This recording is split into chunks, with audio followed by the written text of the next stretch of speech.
Guys, good morning. Welcome in.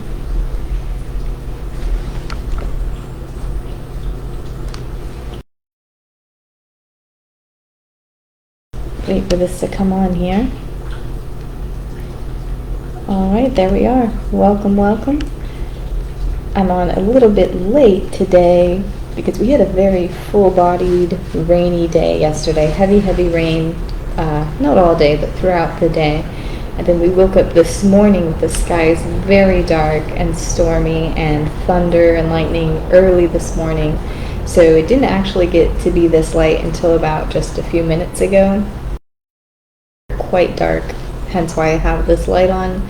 Plus the time, definitely slept in a little bit more and took my time this morning. With that being said, we're going to go ahead and do our daily message right now, and we're going to finalize and finish off 2 Kings in completion today, given that we have the time over lunch today. Alright, so without further ado, let's go ahead and begin with our daily message from the Qur'an. In the name of Allah, most gracious, most merciful. Okay, wonderful, wonderful. Surah 27, line 64. Surah 27, line 64. And this is Surah 27, An-Naml, which is the ants.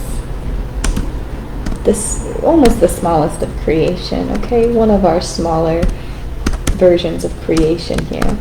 An-Naml, the ants.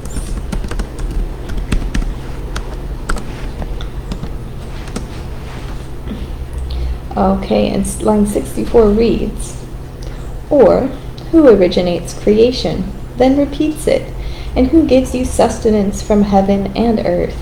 Can there be another God besides Allah? Say, bring forth your argument if you... Alright, to the people. To the people.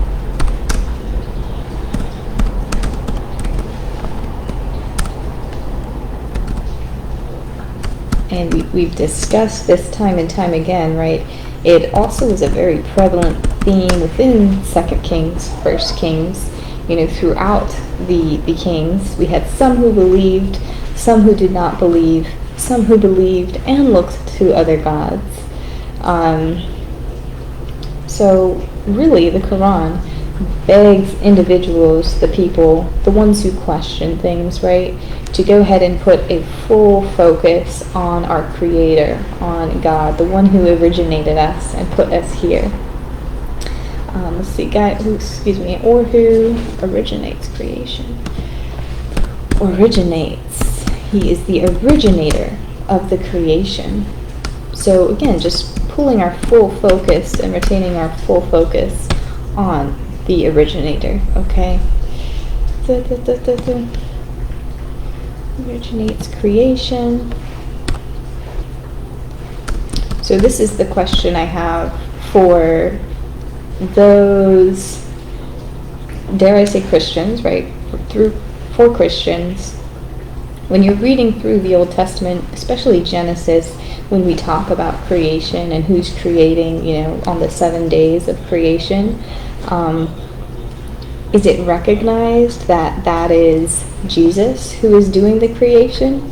If we're claiming that they are one and the same and they're doing everything as one, given that we know it's two separate entities now with a little bit of context, it doesn't quite line up, right? So we think of who's originating creation. We normally do not think of Jesus. So that's also just another way to kind of broaden the perspective, is to really think about the origination of the earth, to the origination of the animals and the beings and the light and the moon and the stars, bringing us back to, okay, yeah, we should really spend more time looking to God instead of just Jesus, right? I shouldn't say just Jesus, but sometimes that's what it's been coming down to. Looking to Jesus only, right? Jesus is the only way, right? That's a very common thing that's thrown around. The only way that will grant you eternal life, essentially, which, he does say, I am the way, the truth, and the life, okay? Think about that last portion here, the life, right? He is the life, right? He came down and lived a life. And he is a way. He is the truth, of course. But to look to him for everything, right? When we should really be attributing our focuses and our gratitudes towards the Creator, towards Allah, to the one who brought us here. Okay? Originator. Originator. And you know I'm going to have to go to my list to put the originator in here, and we'll make that the title today. But as I'm rambling on, I haven't actually wrote this out, then repeats it. So he creates, and then he repeats it, okay? He doesn't just stop creating, all right? We can imagine each individual ant that is born, right? Thinking of those small little ants.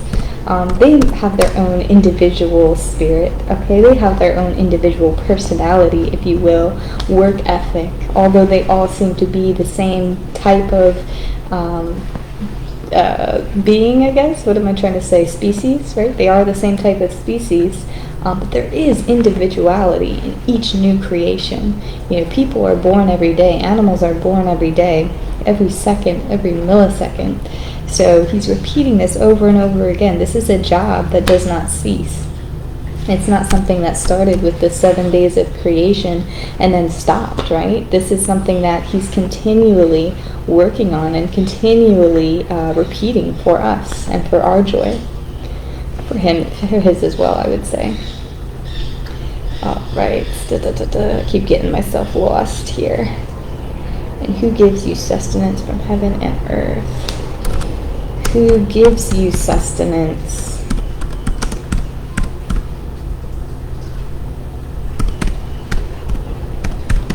From heaven and earth. From heaven and earth. So moving away from just the animals, right? We have our food that's grown from the earth. We have our food that's grown from the earth. It is provided to us. And sustenance from heaven, we can imagine that like peace of mind, right? It does have a lot to do with our food and what we eat and things like that.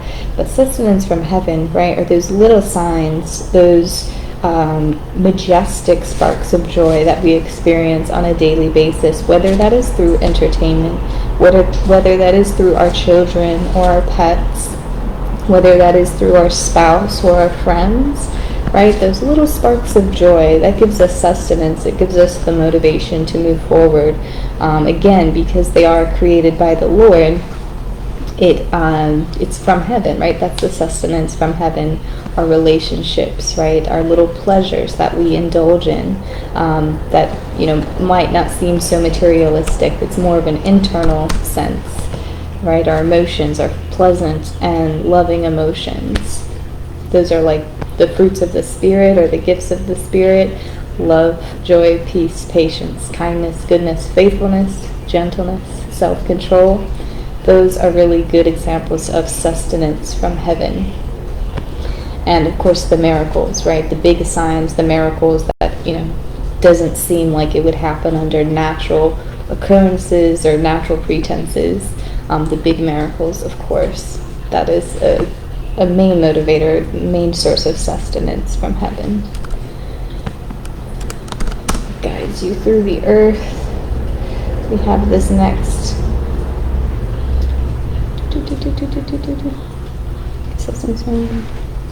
Okay, and then of course we ask the question, can there be another God? Or it really says, can there be another? Can there be another God, undercase, God, besides Allah?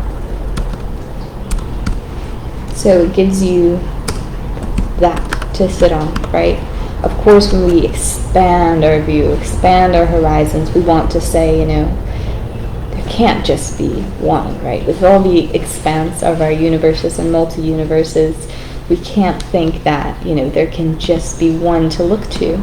But really, when we draw it back to these things here, origination of creation, the repeating of creation, and the sustenance from heaven and earth, you know, with that, One's in charge, okay? I leave it at that. One is in charge. With these things here, one person is in charge. One entity is in charge. One spirit, okay? One spirit. All right. Can there be another God besides Allah? Say. What do we say? Bring forth your argument.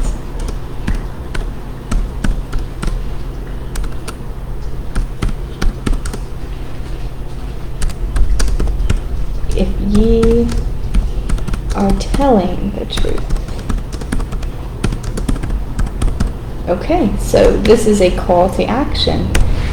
Open the floodgates. Go ahead, bring forth your argument if ye are telling the truth. Let me see it, let me read it, let me hear it, let me experience it. And I will say the floodgates have already been opened, okay? I'm receiving a lot of things, okay? A lot of arguments are coming my way. So the floodgates have been opened. A lot of prophetic word lately too has been talking about a flood or something of that nature. Not an actual flood, right? Not a physical flood, but this in this sense, right? The floodgates of information, the floodgates of decisions and opinions. Really, it's like a flood of opinion is coming. It's been happening actually for a little bit now. So this is what it's saying, right? Come, come, the floodgates are now open. Bring forth your argument if ye are telling the truth. If ye are telling the truth.